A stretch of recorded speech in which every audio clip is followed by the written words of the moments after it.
Gracias,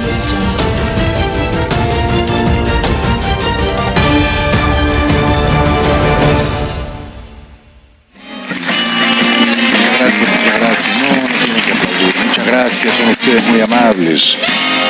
Hola, hola, buenas noches, bienvenidos al programa. Yo soy Jaime Bailey, hoy es viernes 19 de abril. Es Viernes Santo, ¿no? Me había olvidado, pero es Viernes Santo. Un saludo a todas las personas de fe religiosa que hoy se han recogido y han ayunado. Yo he comido como un impío, como un infidel.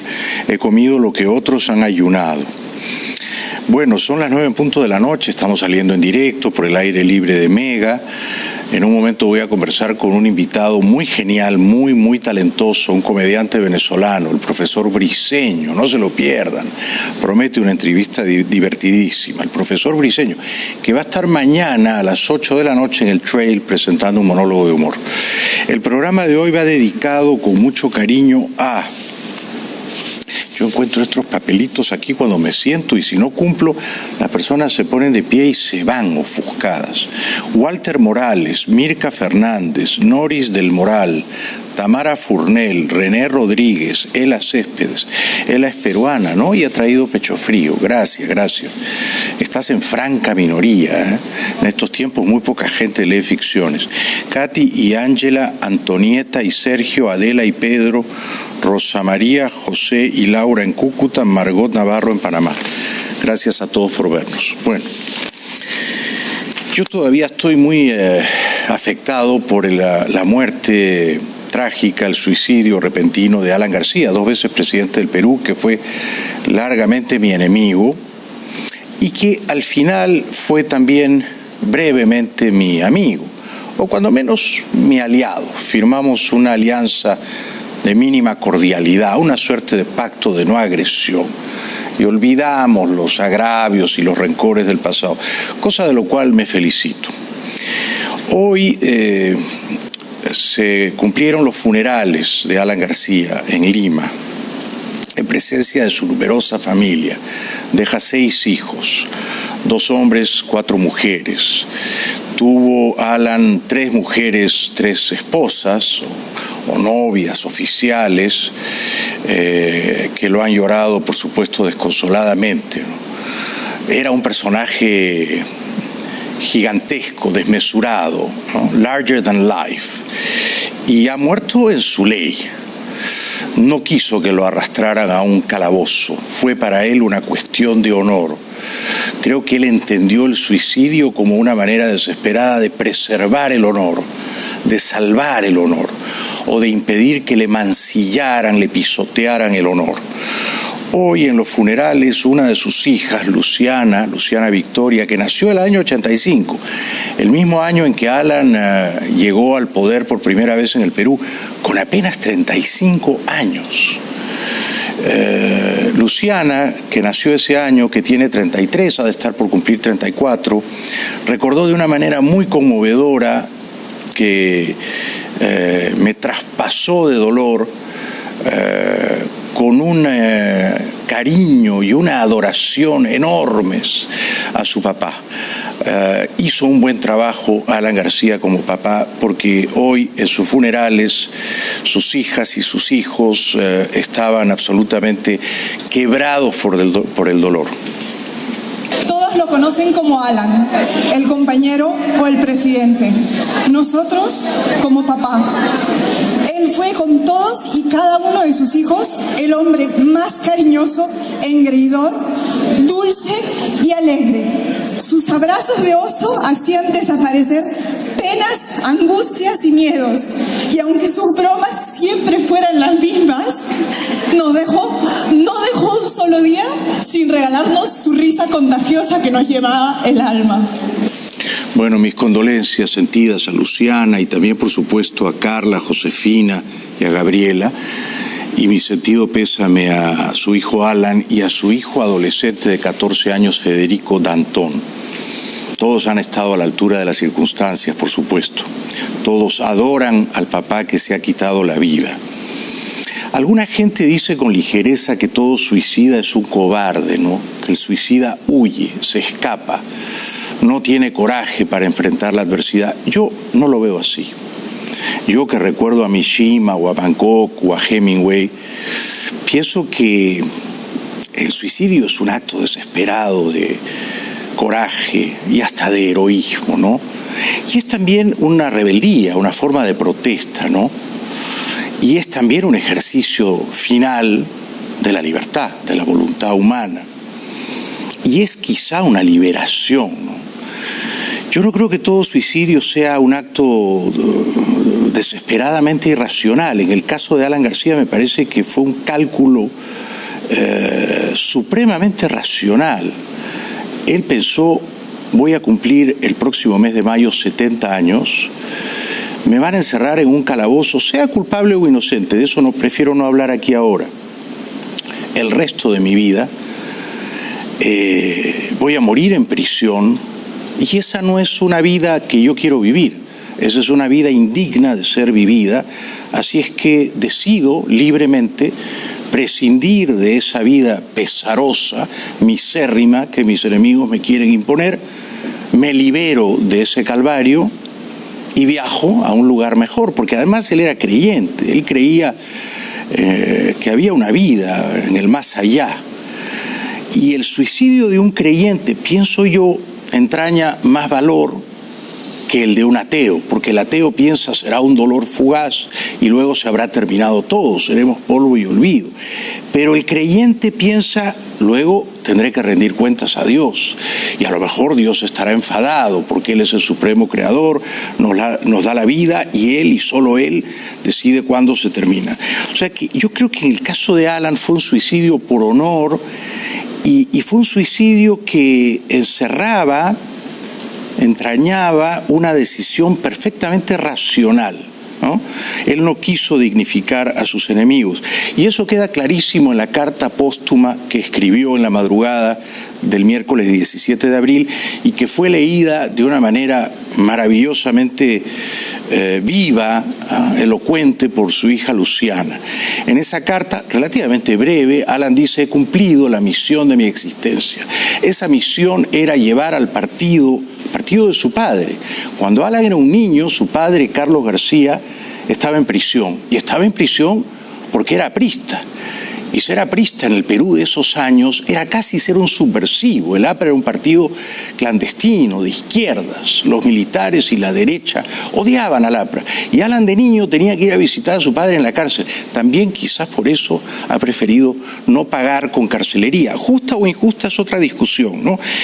Pero Alan decía: he cumplido la misión de mi existencia. He llevado al partido de mi padre al poder 2 veces y ahora no me van a arrastrar a un calabozo.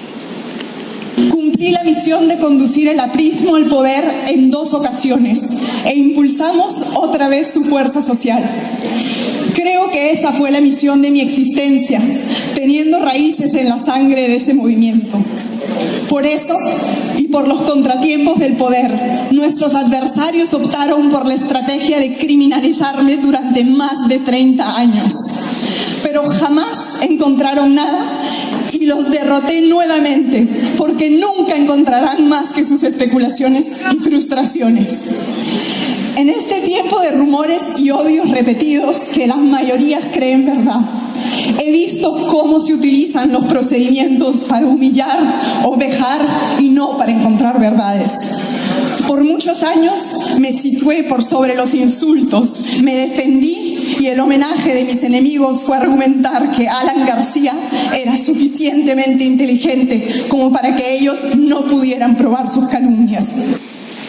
Bueno, yo creo que no es posible pasar por la política sin salir enlodado, enfangado. No es posible, al menos en nuestros países bárbaros de América Latina, ¿no? La política es una guerra desalmada, es una guerra sin cuartel. Tú llegas al poder, tú ocupas una silla, las glorias son efímeras, temporales.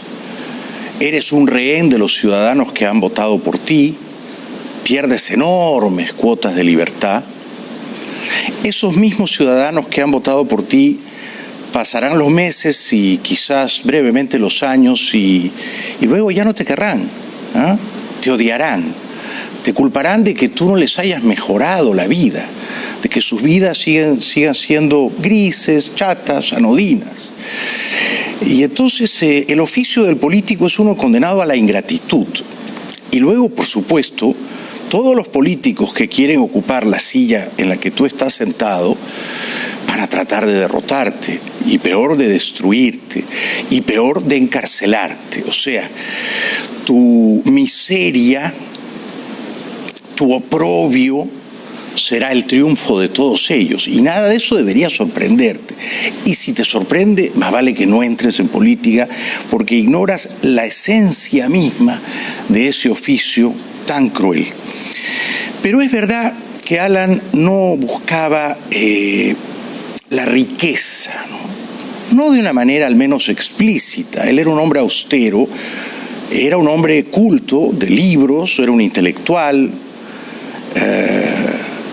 podía recitar de memoria muchos grandes poemas, y es verdad que él aspiraba a la gloria, a la inmortalidad. Esto es verdad, y esto lo escribió en la carta póstuma que leyó hoy su hija Luciana. No hubo ni habrá cuentas, ni sobornos, ni riqueza. La historia tiene más valor que cualquier riqueza material. Nunca podría haber precio suficiente para quebrar mi orgullo de aprista y de peruano. Por eso repetí, otros se venden, yo no. Cumplido mi deber en la política y en las obras hechas en favor del pueblo, alcanzadas las metas que otros países o gobiernos no han logrado, no tengo por qué aceptar vejámenes. He visto a otros desfilar esposados, guardando su miserable existencia, pero Alan García no tiene por qué sufrir esas injusticias y circos. Por eso le dejo a mis hijos la dignidad de mis decisiones, a mis compañeros una señal de orgullo, y mi cadáver como una muestra de mi desprecio hacia mis adversarios, porque ya cumplí la misión que me impuse. Que Dios, al que voy con dignidad, proteja a los de buen corazón y a los más humildes. Es tremenda esa frase, ¿no? Y dejo mi cadáver como una muestra de desprecio a mis adversarios, ¿no? Tremendo. Y él les había dicho a sus amigos y confidentes, si vienen a arrestarme, yo me pego un tiro. Tengo la pistola Colt. No van a verme nunca esposado. No me verán confinado en un calabozo. Es decir, para él era una cuestión de honor, ¿verdad? Luego está el debate, y yo no quiero entrar en ese debate, ¿no? De si era culpable o inocente, si las pruebas eran abrumadoras contra él, si el dinero que recibieron sus colaboradores contaba con su aprobación o si todo ocurrió a sus espaldas. Ese es otro debate, Pero era un hombre que al final de su carrera política, después de 10 años como presidente, se encontraba sumido en una desgracia, ¿no? Una desgracia insoportable. Y esa desgracia era que en el tribunal de la opinión pública, 8 de cada 10 peruanos o 9 de cada 10 peruanos ya lo había condenado y lo creía culpable, corrupto, varias veces sobornado. Entonces me parece que eso para él era también un deshonor insoportable. Y a ese deshonor, sumada a la deshonra de ir a la cárcel, todo eso precipitó claramente su suicidio, ¿no? Hay suicidios por penas de amor, por ruinas económicas, por enfermedades terminales, y todos ellos son, me parece a mí, muy respetables. Yo siempre he sido un admirador de los suicidas, ¿no?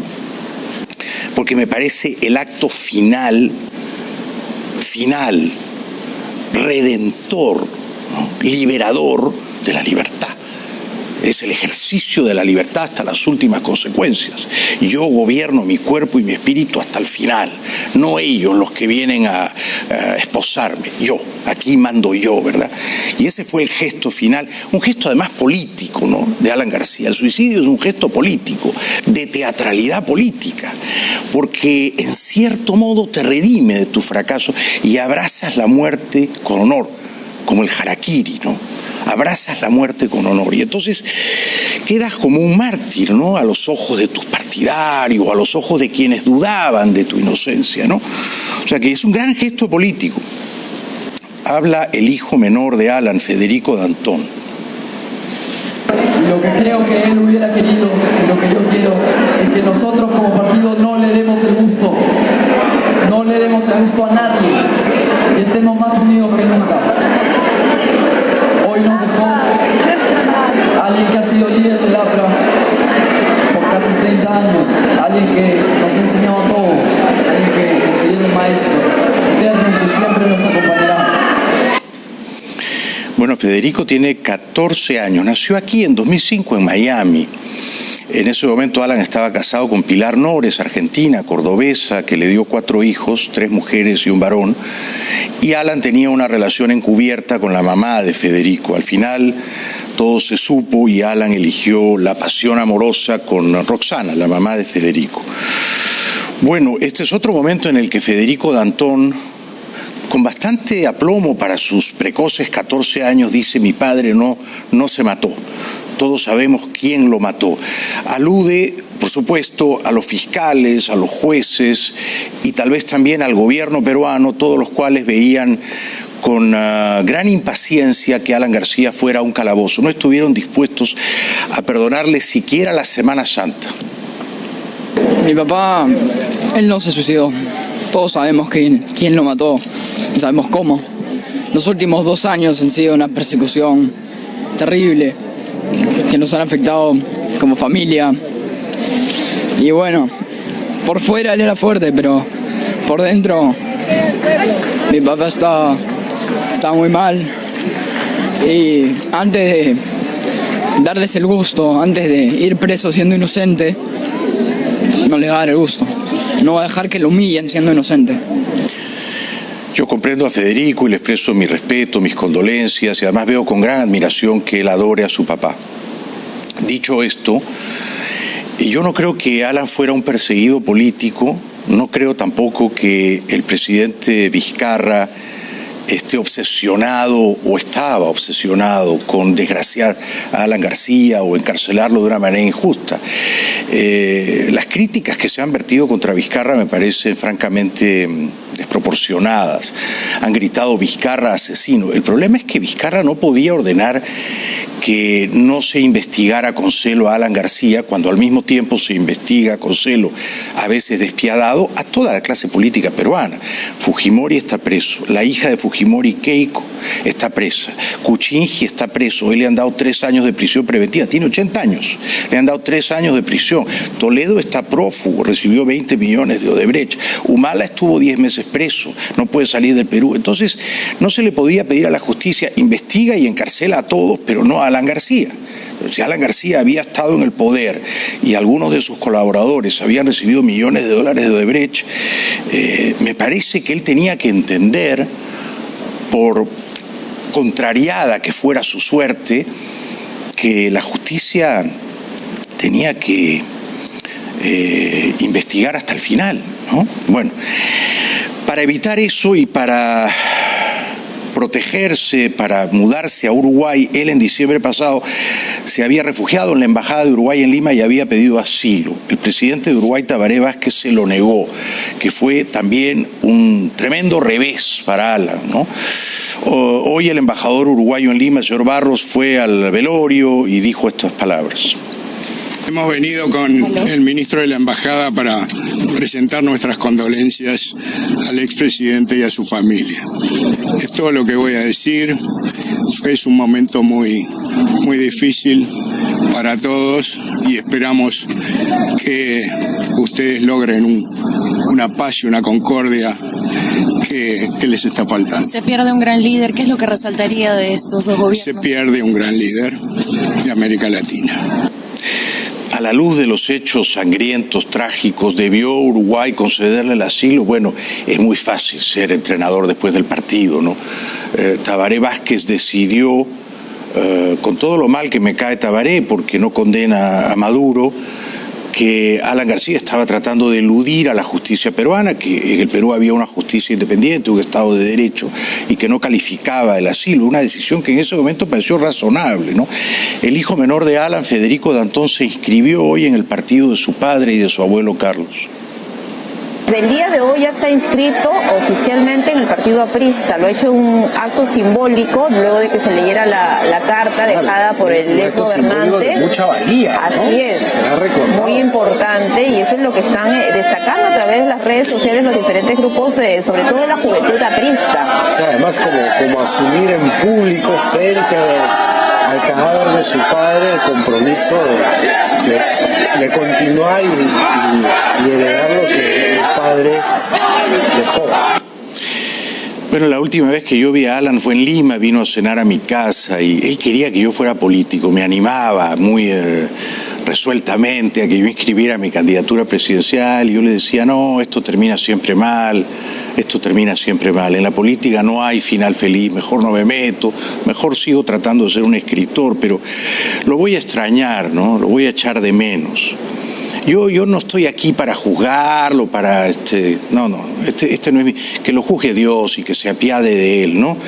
Además, yo creo que una persona a lo largo de su vida puede cometer errores, incluso errores graves, incluso delitos, y no por eso ser completamente una persona despreciable, ¿no? O sea que hay que tener compasión con el caído, ¿no? Yo le dije cosas tremendas en su cara, cuando él tenía 35 y yo tenía 20. Cuestioné su salud mental, o sea, sugerí que estaba loco. Me sacó 5 años de la televisión. Fuimos largamente enemigos, o sea que le dije todo lo que le tenía que decir en vida. No voy a insultar su cadáver, no, yo no me apunto a eso. Para terminar, me ha gustado mucho que su familia, con un alto sentido del honor, negara al gobierno del Perú unos funerales de Estado. Que los despojos, los restos fueran conducidos al Congreso, o a la Casa de Gobierno, o la catedral. Nada de eso. La familia quiso un velorio y unos funerales en olor de multitud, ¿no? El APRA es un partido del pueblo, pero además, más que un partido, es una secta, es una cofradía de gente muy fanática. Entonces, ha muerto en su ley y los funerales fueron también, creo yo, los que él hubiera querido. El velorio del exmandatario peruano Alan García convocó a miles de simpatizantes al local partidario de la Casa del Pueblo, desde donde el féretro salió cargado a hombros el viernes, luego de un fervoroso homenaje. Miles de personas caminaron junto al ataúd unos 2 kilómetros por las calles de Lima, rumbo a la histórica Plaza San Martín, epicentro de las mayores manifestaciones de Perú y punto de partida de su trepidante carrera política hace 40 años. El exmandatario de 69 años estuvo obsesionado durante su carrera política de 4 décadas sobre el lugar que ocuparía en la historia y escribió no estar dispuesto a soportar humillaciones. Como ha sido un hombre valiente, ha sido un hombre con honor y dignidad, prefería irse a la tumba de esta manera y no caer en manos de sus enemigos. Bueno, tengo que ir un ratito a la publicidad, será breve, luego voy a compartir con ustedes algunos videos de Guaidó llamando a una gran marcha el próximo 1 de mayo. Y luego viene a lo mejor del programa, un genial comediante venezolano, el profesor Briceño, está en Miami, mañana va a dar un stand-up comedy en el Teatro Trail, no se lo pierdan. Les recuerdo que para comer rico no hay como La Fontana.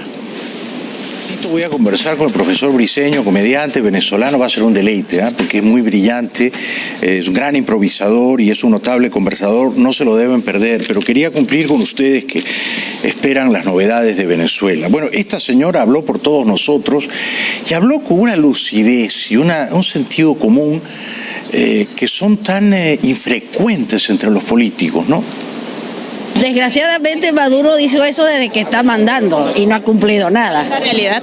La realidad es completamente distinta, todas son mentiras. Él dice algo para mantenerse en el poder, pero ¿cuáles son los hechos? Ninguno, cada vez vivimos peor, cada vez se muere más gente por falta de medicina, cada vez salimos menos a la calle por miedo a la inseguridad.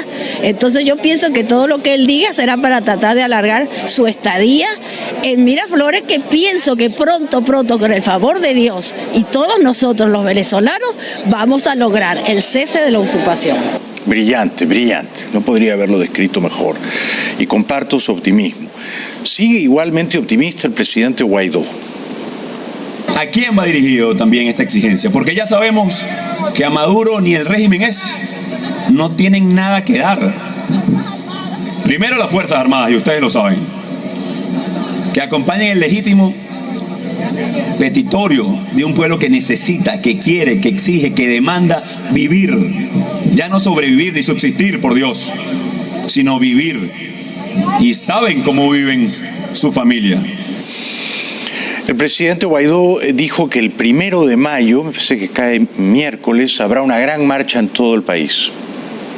El próximo 1 de mayo, a la marcha más grande que va a haber en la historia de Venezuela. A exigir por el cese definitivo de la usurpación en Venezuela. A exigir de una vez por todas, porque se termine esta tragedia que vive Venezuela. Y por si acaso no escuchan al pueblo que dice no quiere más mando porque no lo hay, nos tendrán que escuchar en todas las calles del país exigiendo basta ya, viene el futuro, construyamos la transición. Me parece que luego se refrenó, iba a decir cuál era el destino final de la marcha en Caracas y no quiso decirlo. Hoy persiste una situación de dictadura porque unos poquitos que les vamos a exigir el 1 de mayo para que nos acompañen en esta ruta. El sitio de destino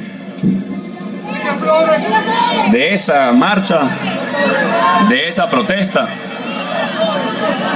va a ser lugar de exigencia para que cese definitivamente la usurpación. Vamos a tener el 27, y de una vez lo anuncio, el 27 de abril, vamos a tener la juramentación de los comandos de ayuda y libertad.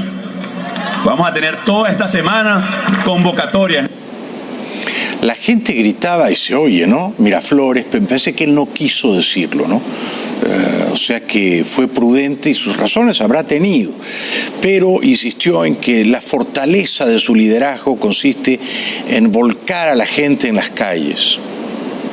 Hoy hay un gran consenso. Uno es que tenemos que estar unidos, ahí no hay duda. Pero lo segundo, movilizados. Eso es lo que va a hacer la diferencia. Calle, exigencia, protesta.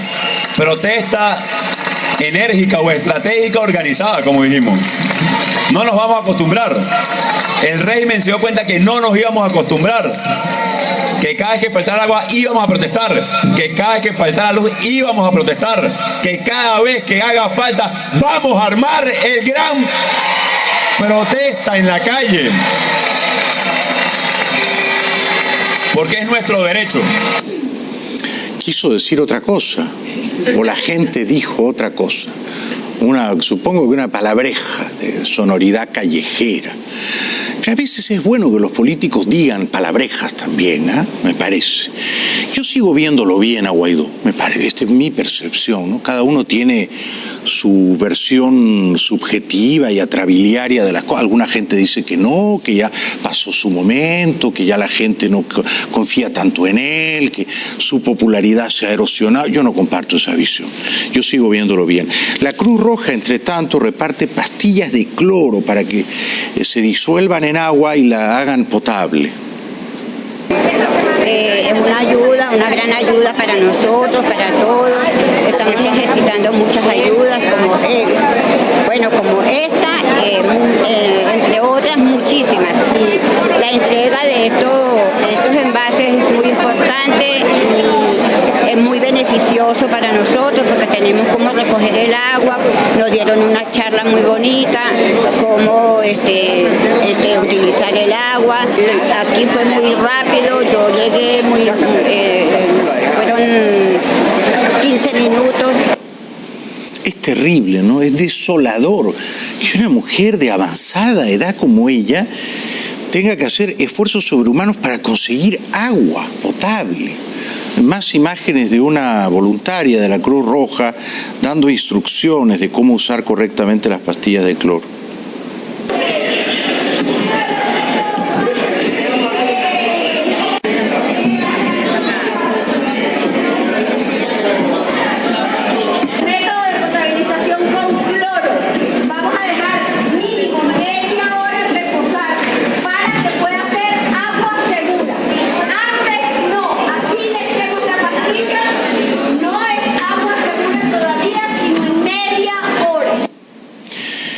Bueno, para ir terminando, porque viene el profesor Briceño, Julio Borges, desde Bogotá, donde vive, comentó el papel, en mi opinión, francamente bochornoso que cumplió el expresidente español Zapatero, dándole oxígeno siempre a la dictadura venezolana y cumpliendo el papel de valedor o tonto útil de Maduro. Zapatero tuvo una gran oportunidad porque logramos tener un espacio previo a unas elecciones presidenciales, que era la gran meta, tener elecciones presidenciales libres hace un año, en mayo del 2018. Teníamos la presencia de los cancilleres de México, de Chile, de Nicaragua y de Bolivia. Era una oportunidad única para evitar tanto dolor y tanta destrucción, y al final se fue convirtiendo de un posible mediador a un abogado total de Maduro, a una persona que lo que quería era poner a la oposición contra la pared para que firmáramos por las buenas o por las malas cualquier tipo de acuerdo. Ya hoy se le ha caído la careta completamente.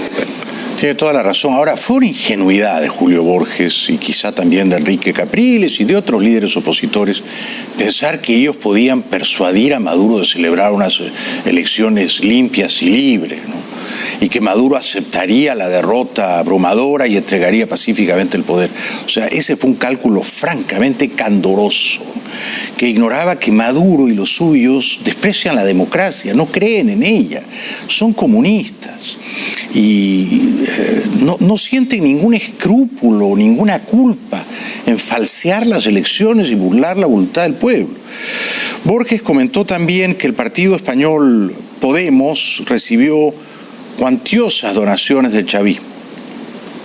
Y en los últimos días se ha convertido en noticia la aparición de materiales que antes estaban secretos sobre lo que fue el financiamiento de Podemos en sus orígenes, lo que fue el financiamiento de fundaciones ligadas al origen de Podemos, el financiamiento que ha tenido personajes como Monedero, que fueron génesis de Podemos, la misma presencia de Zapatero en Venezuela, hoy que es el gran abogado del madurismo en Venezuela.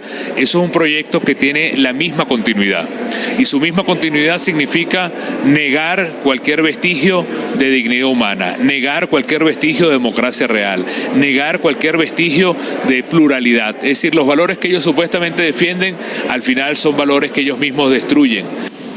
Pero es que no son valores que ellos defienden, ellos no creen en eso.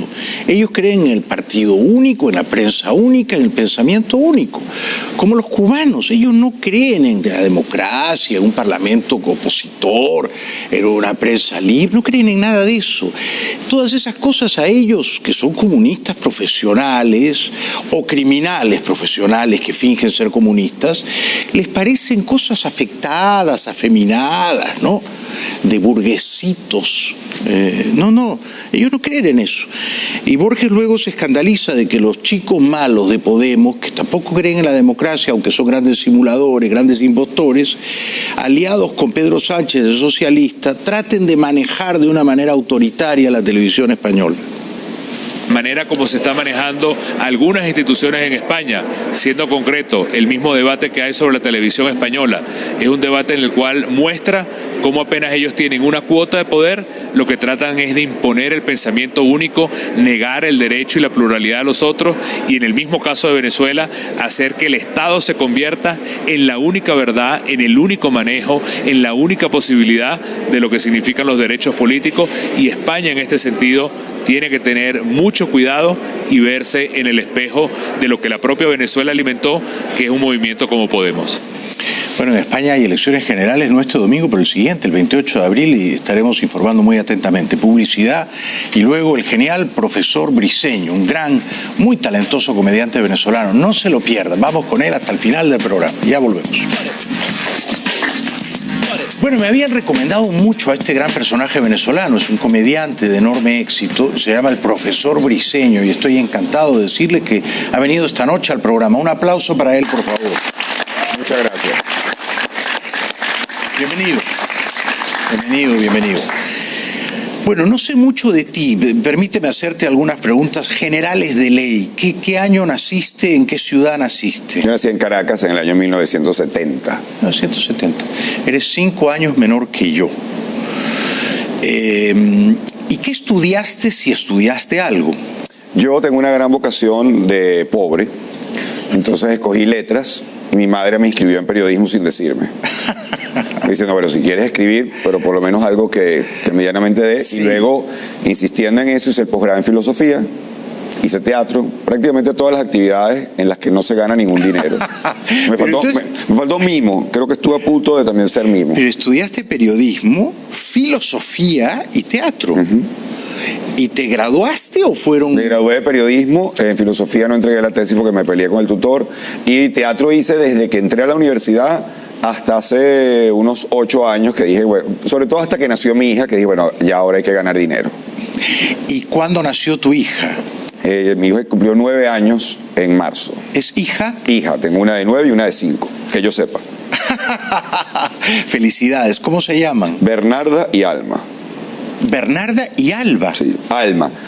Alma. Le íbamos a poner Alma, pero le íbamos a haber puesto Al Qaeda, porque en realidad salió ligeramente terrorista. ¿Ah, sí? ¿De qué manera es terrorista Alma? Bueno, digamos, no hay un líquido, una crema, ninguna sustancia acuosa que esté segura en la casa. Mi mujer se estaba haciendo un tratamiento con pastillas anticonceptivas que son bastante difíciles de conseguir en Venezuela. Sí. Y antes de salir a la playa me dice, no consigo las pastillas, porque había sido todo un trabajo conseguirlas. Y yo, bueno, vamos a buscarlas, tal. Y bueno, 1 hora y media nos tuvimos que ir. Cuando vuelve de la playa encuentra un platito de juguete con todas las pastillitas adentro frente a una muñeca. Y ella me dice, ¿esto qué es? ¿Tú le diste esto a la niña? Y yo, no, yo no le he dado nada a la niña. Estas son mis pastillas. Que además la sacó del blister que tiene la fecha. Entonces anuló el tratamiento completamente, y yo le dije, no trates de buscar hermano como lo estás buscando, porque ya yo me hice la vasectomía, o sea que esto no te va a funcionar. ¿De verdad te lo hiciste? Sí, claro. ¿No te dio miedo? No, me llamó la atención la entrevista. ¿Cómo fue? La entrevista es muy curiosa, porque te miran a los ojos y dicen, ¿estás seguro que quieres hacerlo? Y yo le digo, hermano, usted me introdujo el dedo en el ano hace 2 semanas y usted no estaba tan serio en ese momento. Claro, ¿por qué ahora me incriminas? Y entonces te dicen, no, yo estoy absolutamente seguro. Y él me dice, no, quiero que entiendas la cantidad de personas que vienen 15 años después aquí y se arrepienten. Y vienen con una muchachita para que yo les pegue los tubos otra vez. Porque la nueva novia, la nueva muchacha quiere tener hijos. Y yo le digo, mire, si yo entro por esa puerta dentro de 15 años, es decir, a los 63 años, con una muchachita, no me pegue los tubos, pégueme un tiro y sáqueme de mi miseria, por favor. Pero es muy curioso. Y digamos, después de la operación, ¿es muy fastidioso? No, para nada, ¿Te cambia la vida de alguna manera? Para nada, todo eso es mito, para nada. Yo tengo semen light, le quité lo que engorda. Bien. ¿Y cuando terminas igual de bien, igual de rico, del mismo placer? Perfectamente. Todo eso mito lo hemos generado los hombres porque somos unos vagos para entrar a un consultorio. Exactamente. Porque la operación de la vasectomía es sumamente sencilla. Es como cambiar un cable en este techo. Uno levanta una lámina, pega un cable. La ligadura de trompas, que es el equivalente en la mujer, es como cambiar una tubería en una cocina. Hay que romper baldosas, entrar, encuentras una T de cobre hace 5 años, eso es horrible. O sea, y del hombre se hace una vasectomía por cada 20 ligaduras de trompa que hay. Wow. Cuando tú dices esto, cuando uno dice que yo me hice la vasectomía, inmediatamente empiezan las mujeres. Ahí tuvo que haber ocurrido en este momento, a pegar codazo al marido. ¿Y ¿viste? ¿Tú cuándo? ¿Viste? Claro. Y los maridos me odian. Desde luego, yo también. Es que somos unos cobardes, somos unos pusilánimes. Yo siempre he dicho, si el hombre quedara embarazado, el aborto sería legal hasta el 9º mes de embarazo en todo el mundo, incluyendo el musulmán. Casi obligatorio. Claro. No habría población mundial, no habría población. Olvídate, abortaríamos a los 8 meses con 3 semanas. No, ya la primera semana, a las primeras 2 semanas que te dicen que no puedes hacer tal cosa o que tienes que... Ya. Sí. Bueno, y entonces tú dijiste cuando nació tu primera hija, Bernarda. Sí, ya hay que hacer dinero, vámonos a la comedia. ¿Y lo lograste? O sea, empecé con Josh Harris, yo, Rafael Guzmán y Led Varela. Muy talentosos los tres. Nos metimos a hacer un show que yo le dije a mi esposo, bueno, yo creo que esto va a ser 3 meses, porque yo leí el material de José Rafael, a mí me tocó como ensamblarlo. Sí. Entonces yo leí el material de José Rafael, leí el de Led. Josh Harris iba a comenzar con nosotros, pero le dieron el permiso, le empezaron a dar su proceso migratorio aquí, entonces no podía devolverse. Okay. Y como el show se iba a llamar Mi País, Tu País, que es el nombre de una canción popular venezolana muy conocida, yo dije, pero ya va, ¿qué más nacional? Y estamos hablando hace 10 años, ¿qué más país que uno de los comediantes ya esté fuera del país? En la segunda ciudad más importante de Venezuela, que es Miami. Entonces lo metimos por Skype en unas grabaciones, no estaba en vivo, y yo cuando lo leí yo dije, mi amor, con lo que va a decir José Rafael y Led Varela, esto va a durar 3 meses. yo voy a estar de vuelta en la universidad siendo investigador y esto no va a funcionar.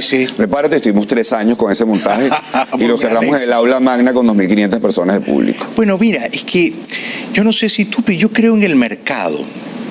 Uno al final del día está donde el mercado, o sea la gente, o sea el consumidor, te instala. Bueno, es poco lo que se vive en Venezuela con el tema de cada vez que tratas de hacer una reforma económica, cada vez que haces una reforma económica en contra del mercado, es divertidísimo ver como que, pero ¿por qué hay alguien que todavía cree que puede ir a contrapelo del mercado? Claro, contra la mano invisible del mercado. Yo he tratado la vida entera de ser un escritor. La vida entera. Y el mercado me dice, no te compramos tanto como escritor, te compramos en la televisión. Y uno está sentado en la televisión. Toda la vida he querido decir cosas y entendí muy tarde en la vida que ser famoso para ser escuchado. Sí, claro. Antes que escuchado. Bueno, Sabater, gran filósofo español, lo dice, yo no soy un gran filósofo, es decir, hay cientos de libros que pueden leer, mucho mejores que los míos, pero tengo el factor fama que me da la posibilidad de que sean más leídos que los que deberían ser leídos. Exacto. Hay una mosca aquí, ¿la ves? Aquí en la mesa, aquí. Ya la vi. ¿La mato o no la mato? No. ¿Algún budista en la sala que vaya a sufrir si matamos la mosca? Me gusta, no la mato. Mira, mi primer instinto antes, mi instinto bárbaro hubiera sido aplastarla con mi libro. Darle alguna utilidad a mi libro. Pero he aprendido... El peso de las palabras que llaman.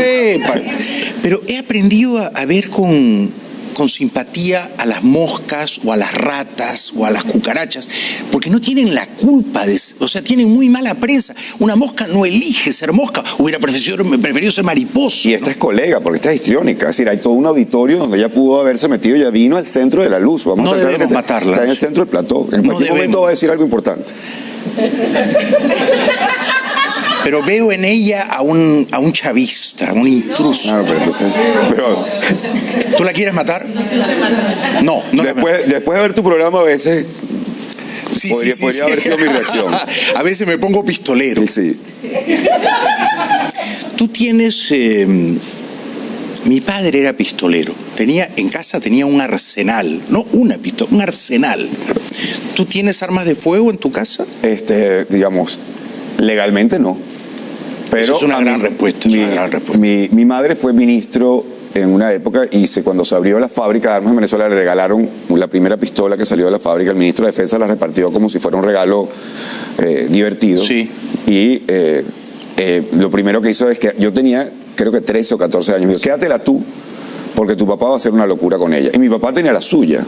Mi papá sacaba el revólver cuando alguien no se movía en el semáforo. Así que creo que nunca pero cuando el perro del vecino, mi padre viajaba mucho por el país, llegaba después de 10 horas de carretera. Si el perro del vecino ladraba mucho, le pegaba tiros a la puerta del perro. No, estás hablando de mi papá, como no fueron amigos, tu papá y mi papá. Yo nunca he pensado de que es la solución a nada, pero a veces es parte de la solución a algo. Yo tengo 2 pistolas en mi casa con la caja fuerte. Nunca se sabe, ¿no? Nunca se sabe. Cuando uno tiene tantos enemigos. Me ha gustado que tú y yo refrenemos el instinto bárbaro y respetemos la vida de una mosca, ¿no? Sin el respeto a la vida. Lo que pasa es que está la mosca, pero si tú estuvieras, por ejemplo, en Venezuela, esa mosca podría tener viruela, dengue, chikungunya, entonces, y tú no tienes el tratamiento, entonces en ese momento se te acaba el budismo y se vamos a matar a la mosca porque uno no sabe que esto puede terminar costándonos pedir una cosa que tienen que traer de Cúcuta por la frontera para que nos podamos tomar un medicamento. Tal cual. Aquí es más fácil ser budista. Ser budista. Regresamos después de la pausa. Por cierto, va a estar mañana en el Teatro Trail, y como ven, es un notable humorista, es un genial comediante. No se pierdan su show. El show se titula Cómico. Ahí está el afiche. Mañana 8 p.m. Teatro Trail. Regresamos con el profesor Briceño después de la pausa. Gracias. Solano, mañana sábado 20 de abril da un espectáculo en el Teatro Trail, 8 de la noche. ¿Te has presentado antes en ese teatro? Sí, nos presentamos allí con Mi País, Tu País, obviamente. Luego me presenté con el espectáculo mío, Briceño lo cuenta todo. No recuerdo si trajimos Briseño Stand Up Com. Sí, trajimos Briseño Stand Up Com de hace como un año. O sea que tú ya has conquistado Miami bastante. Se hace lo que se puede. Sí. Pero como te digo, la segunda ciudad más importante de Venezuela, hay público venezolano. ¿Y cómo no habías venido antes aquí? ¿Cómo yo no me había Había venido con José Rafael Guzmán antes de la última entrevista que hiciste con José Rafael. Cuando vinimos con Mi País, Tu País, nos entrevistaste. Lo que pasa es que ese día creo que alguien te mencionó que yo había sido profesor de Reinas de Belleza y tú hiciste como que, ok, no me interesa el tema y... No, me porté mal contigo, lo siento. No, para nada, sino, digamos, te centraste en el show y en lo que estábamos nosotros hablando en ese momento. ¿Qué les enseñabas a las reinas de belleza? Oratoria. Oratoria. Oh. Tengo 3 Miss Universo en el cinturón. O sea, les dabas tu micrófono para que le hablaran. Les daba el truco. Yo entré pensando que iba a dar algo oral, pero era otra cosa. No. Yo creo que lo básico que es enseñarles que lo que tú estabas comentando sobre Guaidó, es decir, la franqueza es la única herramienta que es irrebatible cuando estás hablando. Sí, exacto. Entonces, el error que cometen ellas y que comete mucha gente en medios y en política, tú lo sabrás hasta mejor que yo, es inventar algo que no tienes todavía en la mano, que no es tuyo, pero alguien te dijo, el truco es habla de esto, o el truco es al otro. Y yo creo que en esto no hay trucos. Entonces, cuando empiezan a confiar en lo que tienen y asumen que lo que tienen es lo que tienen, no inventan una vida que no han tenido. Exacto.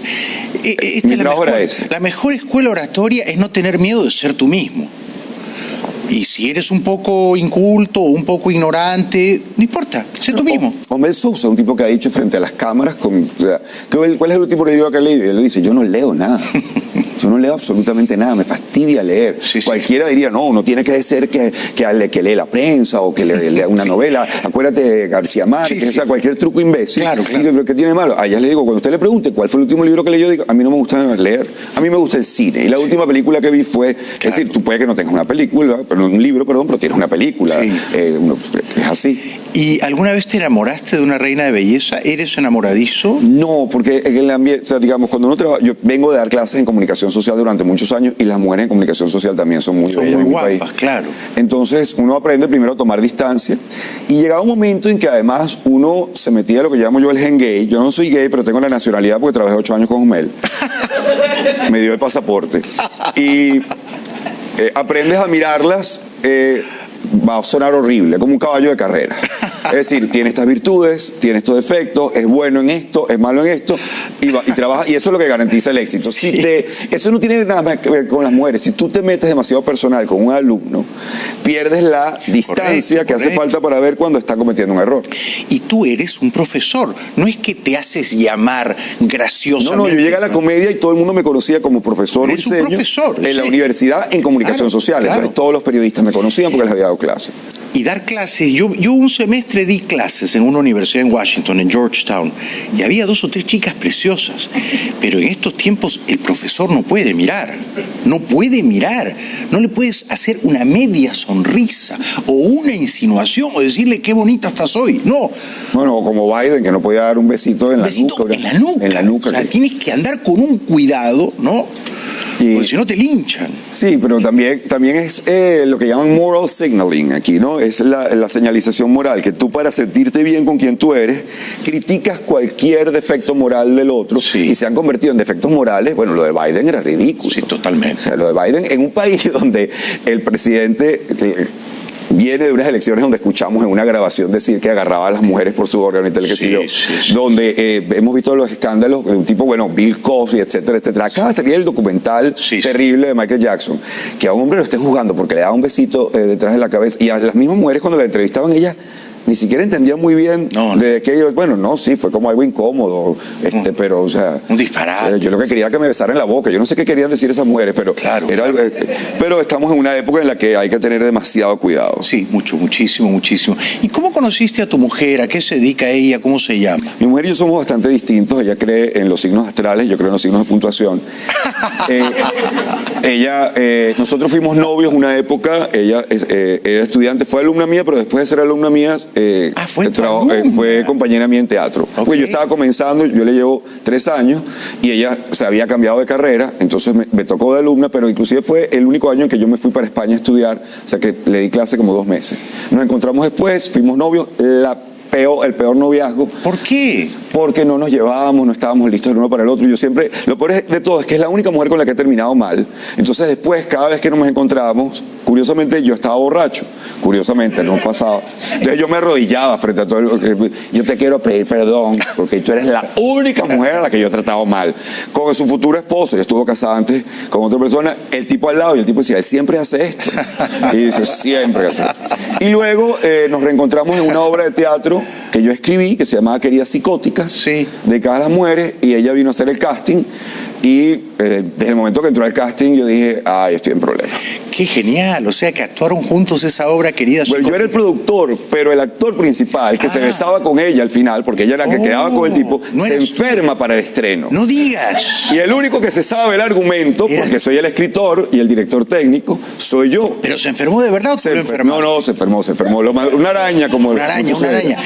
Y entonces tú nos tocó besarnos en el escenario, llevábamos saliendo... Qué lindo. A escondidas del grupo un tiempo, pero claro, cuando todo el mundo vio el beso... Y saben que yo no soy buen actor, soy buen cómico, pero no buen actor, la gente dijo, ahí está pasando algo. Entonces, ¿Y estaba pasando algo? Y estaba pasando algo, efectivamente. ¡Qué genial! O sea que no es que la realidad imitó a la ficción, es que... La obra de teatro era sobre mí y la historia mía con las mujeres, menos ese personaje que era un personaje ficticio, como con quien quedaba el personaje que yo creé para proyectarme en mí mismo. ¿Y ella estaba casada todavía? No, estaba en proceso de divorcio. Sabroso porque uno estaba viviendo con una mujer casada y eso, o sea, ya estaban separados, pero los papeles estaban firmados. Hay ese sabor de estoy con una mujer casada, foto en selfie en Instagram, hashtag ella está casada, por supuesto. Mucho mejor. Y digamos, esto de curiosamente yo estaba borracho, ¿eras alcohólico o te emborrachabas? No era alcohólico, pero sí, yo no salía, excepto los estrenos y los cierres de temporada, porque de verdad era un workaholic del teatro. Eso sí, cuando salía un estreno o cuando venía de un cierre de temporada, bebía hasta más no poder. Claro. Pero lo tienes perfectamente para olvidar el teatro, para decir por qué sigo en esta actividad que me está chupando la vida, porque no estoy haciendo comedia. Pero lo que tú haces es condenadamente difícil, y lo sé porque yo lo he intentado. O sea, hacer humor con un público en vivo que ha pagado para reírse contigo es diabólico, es sumamente difícil, profesor. Hay dos cosas de la comedia que son características únicas exclusivamente de la comedia. La primera es que la comedia, el stand-up, no el teatro, aunque te parte del stand-up, es que es la única forma de arte que se ejecuta, se crea, frente al público. Sí. Es decir, tú puedes escribir una rutina de comedia, todo lo que tú quieras, y hasta que tú no la pruebas en un bar, en un local, tú no sabes nada. Claro. Entonces, esto no es como el chelista que está en un sótano ensayando y cuando ya tiene la cosa la presenta. Y lo segundo es que es la única forma de entretenimiento en la que la gente siente el derecho a ser parte de el show en el que estás, comentar y tal. Y lo tienen en cierto sentido, porque el éxito del entretenimiento es la risa. Es decir, hay una medida perfecta. En teatro la gente puede aplaudir así no hayan entendido la obra. Y te dicen la frase al final, muy interesante, la verdad es que es un gran trabajo. Pero en un monólogo de humor, el público también es parte de la creación artística, ¿no?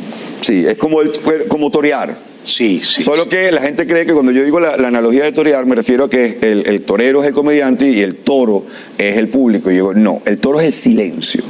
Y uno juega entre el silencio y el público. Sí, el toro es el silencio. Y el capote es como uno logra hacer ese equilibrio perfecto. Como burlas en silencio. Claro, como burlas en silencio, ¿no? No burlas en silencio sin que te mate, porque es tu herramienta. Sí. Tenemos que ir un ratito a la publicidad. Después de la pausa te voy a preguntar por qué no te has ido de Venezuela. O sea, por qué te aferras a vivir en Caracas, que me interesa mucho tu respuesta. Vayan a verlo mañana, Teatro Trail, 8 de la noche, stand-up comedy, profesor Briceño. Un aplauso para él, por favor. Gracias. Buenísimo. Bueno, estoy encantadísimo esta noche, viernes, conversando con el profesor Briceño, que consigue algo que es muy arduo, muy improbable. Siendo venezolano y viviendo en Caracas, apuesta por el humor y sigue haciendo humor, ¿no? Dicen que a veces cuando los países están al borde mismo del abismo, las artes florecen extrañamente. Los escritores escriben mejor, los pintores pintan mejor, los músicos componen mejor y los comediantes son más divertidos, ¿no? Somos enfrentados con los límites. Sí. La Barreratisca, lo mejor de su obra para mí está ocurriendo en los últimos textos que él ha escrito. Jacobo Borges, el pintor que está ahora en Caracas, que tiene ya una vida recorrida en el mundo y una obra con la que él podría ya simplemente retirarse, está haciendo ahora, reinventándose de una manera increíble. el humor pasa, pero nadie les dice, ay, el país cayéndose y tú pintando. Nadie. Al contrario. Y a ti te dicen, ay, el país cayéndose y tú haciendo bromas. Sí lo hay, porque de alguna manera se parte de la idea de que uno contribuye a la evasión de la realidad. Pero esa evasión es absolutamente indispensable para seguir respirando. La política es tóxica, uno a veces tiene que reírse de la vida no puede ser Twitter, o sea, si uno abre Twitter y pasa el timeline, muerte, destrucción, hambre, muerte, destrucción, locura, muerte, y uno cierra el Twitter y está cantando los pajaritos. Y uno ya va, pero, claro. O sea, ¿dónde vivo? Aquí, o vivo aquí. Uno vive en ambos lugares. Yo no vivo en Twitter. Y además a mí me gusta el humor como una forma angular de ver la realidad, claro. Con lo cual termino criticando. Por ejemplo, yo tengo una rutina, no voy a echar el chiste completo, donde hablo de que a mí me parece un exabrupto que el homenaje que se haya hecho a Hugo Chávez haya sido un ballet. O sea, cuando se murió Chávez, hicieron un ballet, que lo pueden buscar en YouTube, de verdad. No sabía. Se llama De Arañero a Libertador, un video para la próxima semana del cual vas a disfrutar. O sea, y además una gente tratando de hacer ballet con botas militares, porque obviamente hay militares en la obra, o sea, hacer un demi-plié con bota militar ya es comedia. ¿Eso es verdad, profesor? Es verdad. Y aquí vamos al reto de uno. ¿Cómo hago yo comedia cuando la realidad es que existe? Entonces, bueno, mi punto de comedia fue, yo hubiera hecho un musical.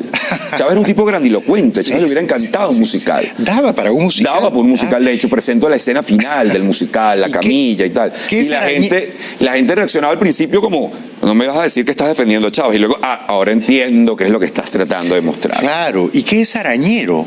Arañero es que él vendía unas arañitas que son un dulce. Ah, vendedor de dulces. Y él decía que era el arañero. De arañero a libertador. Qué disparate. Bueno, tuve una infancia muy tierna. Sí. Y te había anunciado esta pregunta. ¿Por qué no te has ido? ¿Por qué eliges quedarte? Y sobre todo, ¿cómo es tu vida? Un día normal de tu vida allá en Caracas. Bueno, Venezuela, en Caracas no hay días normales, aunque Caracas está teniendo días un poquito menos anormales que el resto del país porque han tratado de aplacarla, pues manteniendo la electricidad y el agua lo más posible. Cuando empezó la gente a protestar detrás del Palacio Presidencial, se dieron cuenta de que, porque hay toda una forma de hablar en la que dicen, las protestas nunca pasan del este al oeste. Y lo que ocurrió es que la protesta no tuvo que pasar del este al oeste, las marchas no tienen que llegar al oeste, empezaron a surgir en el oeste. Interesante. Entonces Caracas está siendo aplacada, pero ojo, dentro de esa normalidad está llegar el agua una vez a la semana. Si no tienes tanque o doble tanque, es muy difícil resolver el tema del agua. Entonces, o sea, no te puedes bañar todos los días. No te puedes bañar todos los días, obviamente. No puedes tener una hija que le guste jugar con agua, o por lo menos tienes que decidir entre amarrarle las manos y que no toque los grifos. La electricidad está llegando 4 horas al día en lugares como el Zulia, y menos ahora que se cayó una línea otra vez. ¿Y en tu casa hay apagones constantemente? En mi casa hubo apagones fuertes, no ha habido apagones, pero la electricidad que está llegando con una alteración de voltaje que vives con el pánico de cuál equipo se te va a quemar. Y estoy en las buenas, estoy en las buenas porque tengo electricidad. Claro. Tengo electricidad. ¿Tienes señal de internet? Tengo señal de internet muy vacilante. Yo cuelgo un podcast en audio los martes que se llama Que se vayan todos y debería colgarlo en video el mismo día. Yo he pasado 6 días montando un video en YouTube de 1 hora. ¿Trabajas en tu casa? Trabajo en mi casa, trabajo en la Mega, estoy al aire todos los días en una estación juvenil de 6 a 9 de la mañana. Qué bueno, qué bueno. A nivel nacional. Y está también el tema de cada vez que suspenden clases, labores, etcétera, ¿qué haces con tus hijos? ¿Y qué haces tú? Bueno, yo a veces me lo he llevado para la radio. La radio, de hecho, ya se ha convertido en un gran kinder porque llega todo el mundo con los niños y ya tienen una parte casi que del estacionamiento que se adueñaron ellos, son como los niños perdidos, agarraron eso. ¿Les gusta a las niñas acompañarte a la radio? Sí, claro. Las dos tienen. Mi hija habla más que yo no le puedo decir nada porque cada vez que le voy a decir deja hablar, mi mujer me pela los ojos como diciendo ¿con qué moral? ¿Con qué moral le dices tú a ella? Déjala hablar. Déjala hablar. Y en esas condiciones, digamos, de franca humillación, ¿por qué eliges quedarte? Bueno, a ver, yo creo que tendría que ser un poco genético. Mi hermana Ana Teresa no se fue hasta que su marido lo sacaron de la compañía en la que trabajaba de petróleo, que era extranjera, y la compañía le dijo, mira, ya nosotros no podemos trabajar en Venezuela, si quieres venir a trabajar con nosotros. Y bueno, se fueron, pero ella aguantó. Y ella estaba viviendo en Maturín, donde los apagones ya hace 10 años eran parte de la cotidianidad y el tema del agua era parte de la cotidianidad. Pero ella aguantó todo. Ella aguantó hasta que pudo. Mi hermana Mercedes también aguantó hasta que pudo. Mi hermano Héctor sí, desde pequeño, desde que vivimos en Estados Unidos, ya se había quedado un poco con una cultura más... Ojo, se casó con música llanera en Francia, pero había música llanera en una alcaldía en Francia que creo que más nunca se escuchará música llanera en esa alcaldía. Y yo he estado toda la vida en Venezuela. Mi madre, cuando terminó de trabajar para las Naciones Unidas, le ofrecieron o trabajas de secretaria general y directora de Amnistía Internacional o de la FAO. Y ella dijo, no, volvemos a Venezuela porque el país nos necesita. Entonces nos condenó. ¡Qué campeón!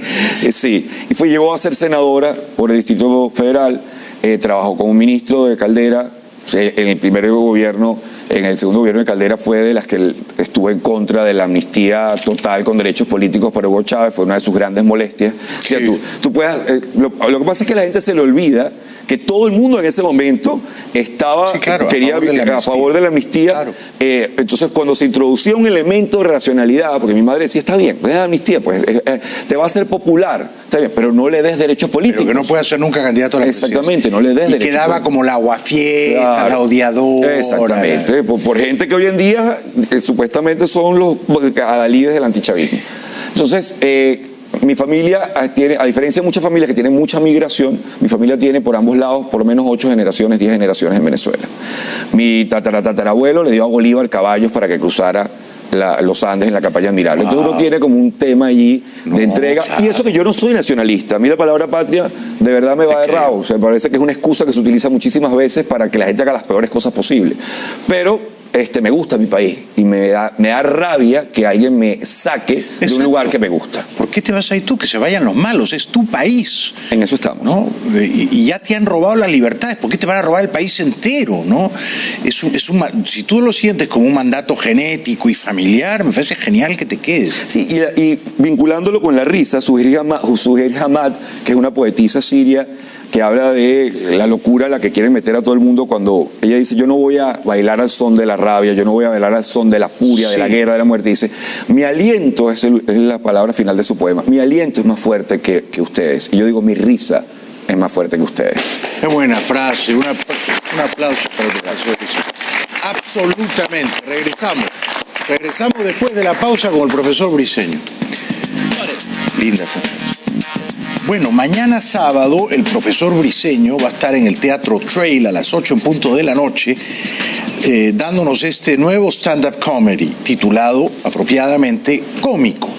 Así que los invito a que lo acompañen. La sala va a estar llena de bote a bote. Además es un teatro que tiene mucho carácter y mucho encanto. ¿De qué va un poco la línea narrativa de la trama humorística? Los shows de stand-up comedy no tienen línea narrativa, pero uno no puede evitar, cuando uno viene de teatro, que haya un tema subyacente. Mi tema es que yo no lo quería llamar cómico, yo lo quería llamar distinto. El problema es que si tú dices distinto, yo le dije, mi amor, estoy pensando ponerle el show distinto. Y ella me dijo, porque va a ser cómico esta vez.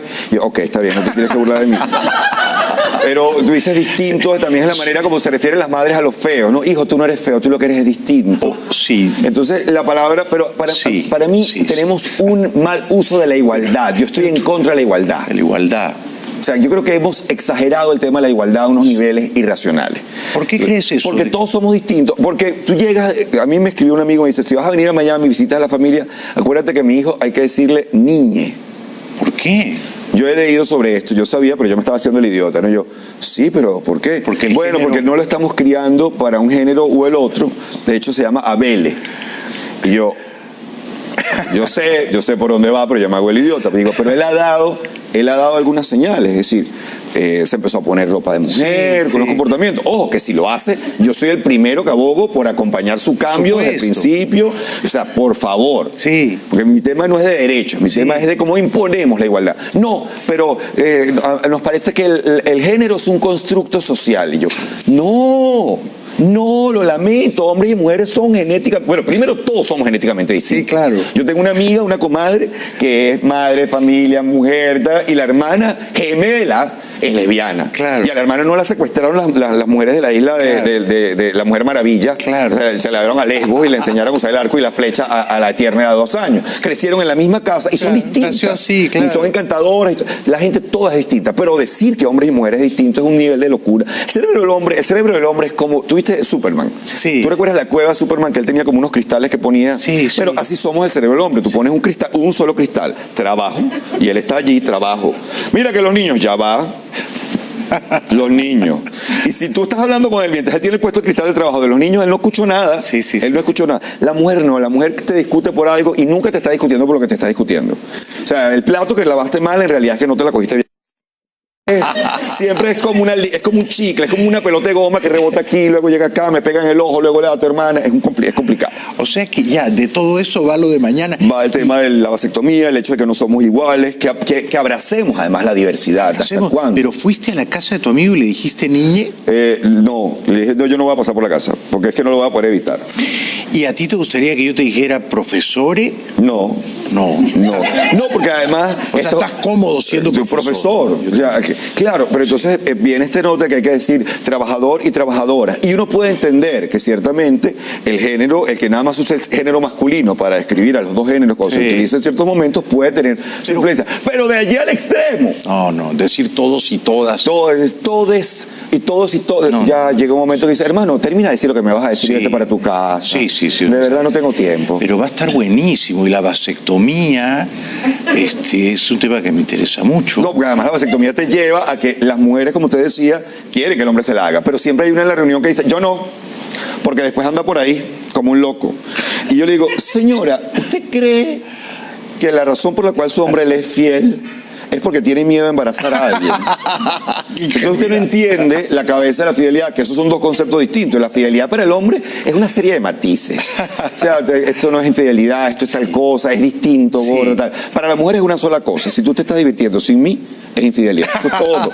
Y así sea que tú estés viendo televisión, o tú te levantas en la noche y vas y la mujer dice, ¿para dónde vas? ¿A dónde voy a salir a las 2 de la mañana? Estamos en Caracas, me van a matar.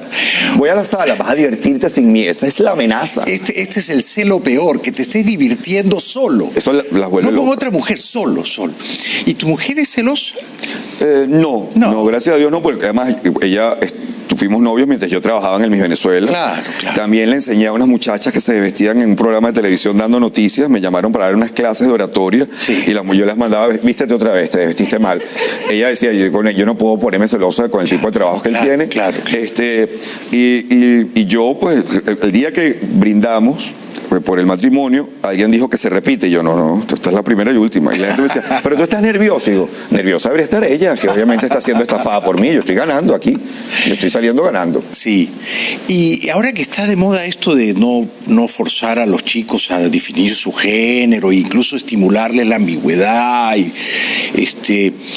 ¿tú alguna vez entre tantas Misses Venezuela tuviste el cosquilleo de ponerte una banda o unos zapatos de taco? No, después del Miss Venezuela me invitaron a ser editor invitado de una revista y yo dije, yo quiero vestirme de Miss para esa portada. ¿Por qué no? Y después de ponerme los tacones, y dije, quiero ponerme los tacones y quiero que me hagan preguntas que manden los lectores y grabamos un video y toda la cosa. ¿Lo hiciste? Y lo hice, por ahí debe estar la foto. Y la verdad es que tuve que llamar a varias de ellas a pedirles disculpas porque con tacones es imposible pensar. O sea, de verdad, yo no sé si esta sangre va para el cerebro, la que está aquí, pero de verdad es un acto heroico. Si tú le pones a ver, la niña que está allí no ha comido, todo el mundo le está diciendo que este es el momento más importante de su vida, está en tacones, le subieron un cierre con el cual no puede respirar. Exacto. Y además le hacen preguntas además que ni siquiera puede responder Trump, nadie puede responder. Sí, yo recuerdo una vez que le preguntaron, ¿usted considera que el examen de SIDA debería ser mandatorio?